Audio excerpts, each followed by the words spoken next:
लु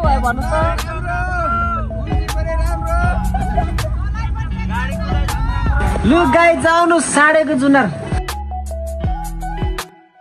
खासमा खानी भनेको साँडेको जुनार हो। भाथाको होटल चाहिँ भएन है भाइ।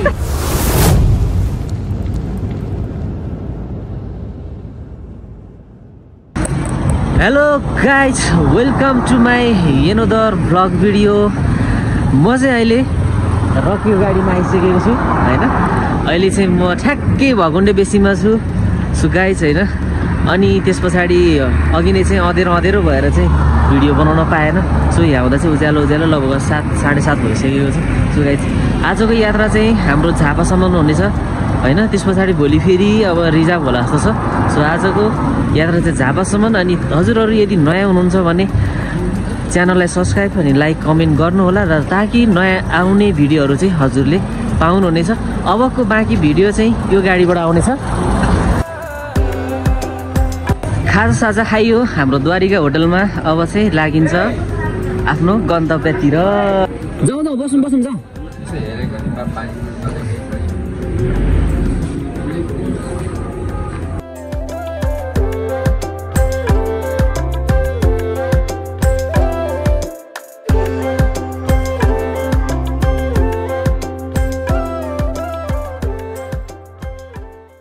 भाइरल पातालीकोमा आइसक्यो। ल भाइरल पातालीकोमा के खानु मन छैन? के खानु र? फ्रेस बनाउनु नि त, फ्रेस जुस खानुपर्छ। फ्रेस जुस यार। भाइरल पातालीलाई भ्याइ नभए छ त हौ। अनि व्यापार कस्तो हुँदैछ? भ्याइ नभए छ? ठिकै छ।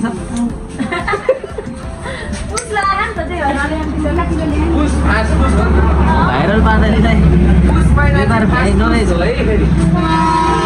तपाईँहरू पनि यदि अब जुनारको सिजन चलिरहेछ, त्यही पनि सकिन लागिसक्यो होइन अब सिजनमा। अब त जे होस् एकदम यो भइसक्यो हुन्छ। तपाईँहरू पनि आएर रोक्न सक्नुहुनेछ होइन। आम्मामा साँडेको जुनार चस हान्नु पर्यो।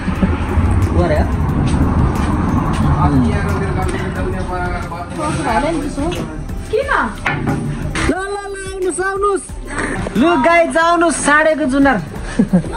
साँडेको जुनार कसरी हो रे साउली? साँडेको चाहिँ कति रे? 50-100।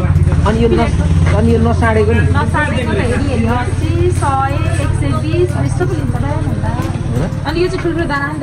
एउटै थाहा पर्छ एउटै हान त पर्छ 400 ग्राम पनि छ। यसलाई चाहिँ प्रदर्शन गर्नुपर्छ। कति छ यो? स्याक्कै हेर्नु न, 400 आधी केजी छ। 432 ग्राम पो छ यार। रानी थाप्यो यो सिधुलीकी रामसाको होला। रामसाको यसले त बोर्ड त बोर्डले धार्दैन। अनि फेरि यो चाहिँ खतरा छ है। राम्रो छ क्या जुना चाहिँ, मिठो पनि छ। ल साथीहरू, ल हजुरहरू पनि आउनु पर्यो मुन्ताला।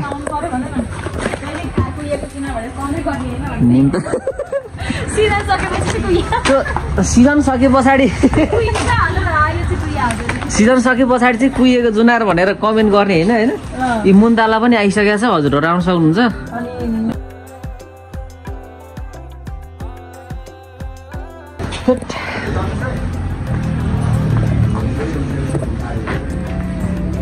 ल साथीहरू, हामी चाहिँ भाथानी ठाउँ सिन्धुलीमा आइसक्यौँ होइन।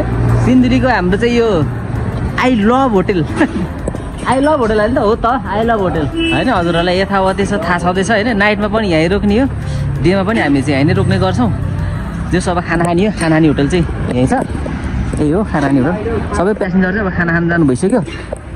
अब यहाँ गाडी त्यस चेक गर्नु छ। अलिकति त्यो क्लच चाहिँ राम्रोसँग गियर लगाइरहेको थिएन, त्यसको एयर फाल्नु पर्ने थियो। अब त्यो सब खालिसक्यो। अब चेक गर्ने हो अब टायरको पनि एयर फाल्नु छ। त्यस पछाडि चाहिँ खानासाना खाएर अनि लागिन्छ हामीले खाना खाने ठाउँ। यही हो।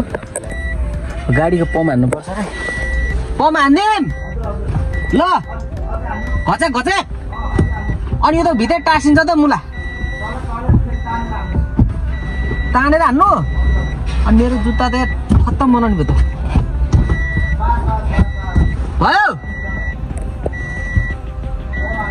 फेरि अहिले त माथि आयो त म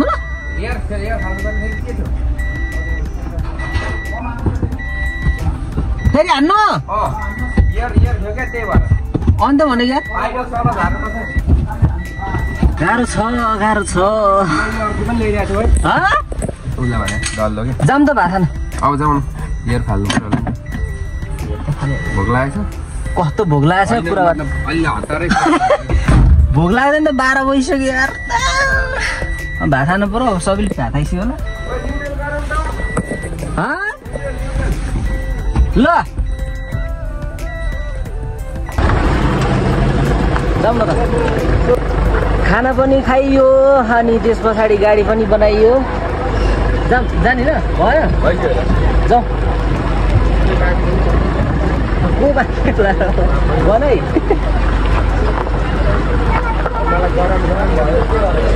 अहिले त मलाई नि गर्नु भयो नगर्दा ठिकै भइरहेको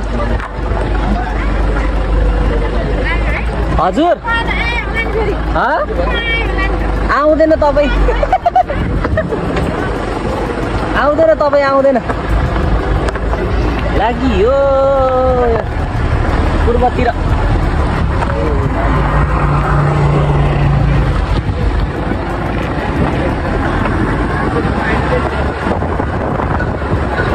बल्ल चाहिँ बस बल्ल चाहिँ सही हो यार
सोलुखुम्बु होटल पनि सरिसकेको रहेछ जोस बर्के डाँडाबाट यता 45 चोकतिर थाहै थिएन हामीलाई त जोस खाजान नाम चाहिँ बवालै छ खाजान नाम कस्तो रहेछ एकदम बवाल बनाएको रहेछ सोलुखुम्बु सरेर हैन त्यो अलि यताउता सबै गाडीहरू कता भएको थियो यहाँ चाहिँ बवाल रहेछ जोस बवाल बनाएर खाजा साजा खाने नाम चाहिँ बवाल बनाएर यार अब कसैले देख्नु भएन भने त थाके 45 चोकमा छ है अरू गाडीमा जिम्मा पनि पर्नु पर्छ अनि आजको यात्रा कस्तो भयो त एकदम राम्रो बाबा कस्तो भयो दिदी सबैलाई चाहिँ गाई यात्रा भयो मान्छेदेखि काभ्रे भन्ने आइपुग्दादेखि बम्बिङ गरेको अब तपाईँलाई अर्कोचोटि जाँदाखेरि चाहिँ भुइँ नहुने गरेर लिएर जाने हो कि हुँदैन आइतबार जाने भने हो आइतबार जाउँला नि त ल हुन्छ कल गरौँ नि कल गर्नु भइहाल्छ नि है दिदी भात खाएको होटल चाहिँ भएन है भाइ लुट्ने कपाल खायो पहिलो गाँसमा तपाईँले दोस्रो गाँसमा अनि यो कपाल परेछ भनेर तपाईँको झऱ्यो होला भन्छ काम गर्ने पड्काइदिनु मेरो अहिले जस्तो फेस अलिक भएको भए म त्यसलाई ती गाड्थेँ त्यस्तो भने हामी भन्नु पर्दैन त नि हामीले झऱ्यो होला नि आफ्नो हामीले कहाँ हालेको छ भन्छ हो र अनि फेरि उ गरेर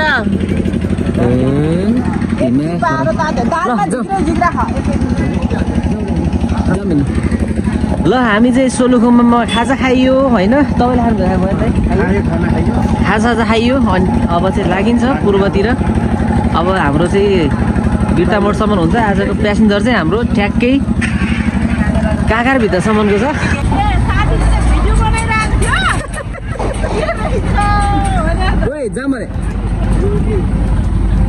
जाम के हिँड्नु आमै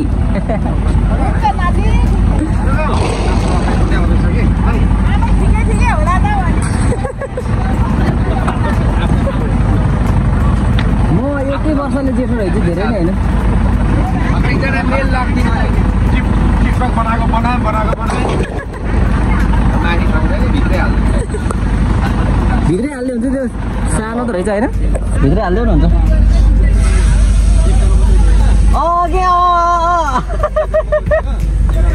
ठिक छ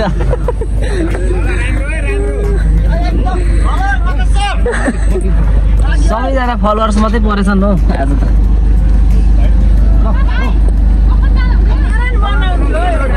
जाऊ हिँड्नु जाऊ यसमा जाऊ हिँड्नु तपाईँ इटलीसम्मको भाडा लस मारेको दिनु है इटलीबाट लस मारेको लिनु केही छैन सामान अनि आउनु नि त बस्नु अन्त इटलीसम्म भाडा दिदी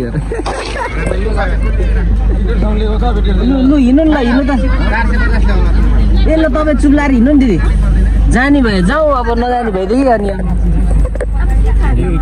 ल यता ल्याउनु ओके भयो अर्को दिदी आउँदै हुन्छ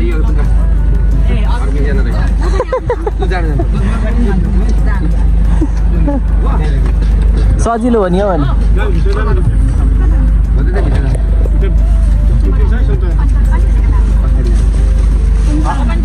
पछाडि पर्दैन हो त्यही बस्नु हाल्यो मान्छे हाल्यो ल बसौँ जाउँ मान्छे सान्छे पनि हाल्यो सोलुको मामा खाजा खाएर चाहिँ अब हिँड्यो मजा छ पाइन्छ होइन गाडी चलाउनु जस्तो गाह्रो हुँदैन भोलि देखिहाल्छ नि बौला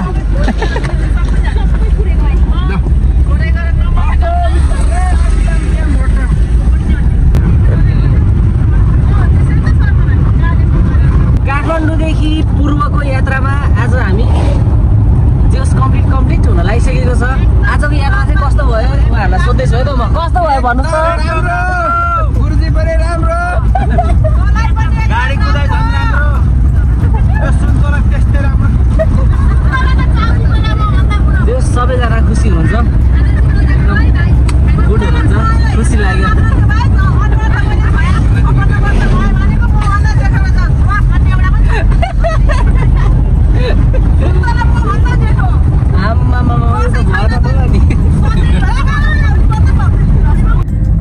ल साथीहरू म चाहिँ अहिले झापा आइसकेको छु र अनि मान्छेहरू पनि झारियो होइन अनि कस्तो भने अब लगभग अहिले चाहिँ समय अब छोटो भनौँ न दिन छोटो होइन दिन छोटो भएको कारणले गर्दाखेरि चाहिँ लगभग 5 बजीसम्म अँधेरो भइसक्छ होइन जस अब हामी यता बेलटारतिर कट्दा लगभग इटरी आइपुग्दाखेरि त अब अँधेरो भइसक्छ सो अँधेरो भए पछाडि त भिडियो बनाउने कुरा भएन अब त्यति बेला अब अँधेरो भएपछि भिडियो बनाउन नपाएपछि अब हजुरहरूलाई मैले त्यो ठाउँहरू देखाउन पाउँदिनँ सो त्यसैले चाहिँ आजको भिडियोमा यति नै गाइजहरू होइन सबैले माया गरिदिनुहोस् भन्न चाहन्छु है त सबैलाई बाई बाई।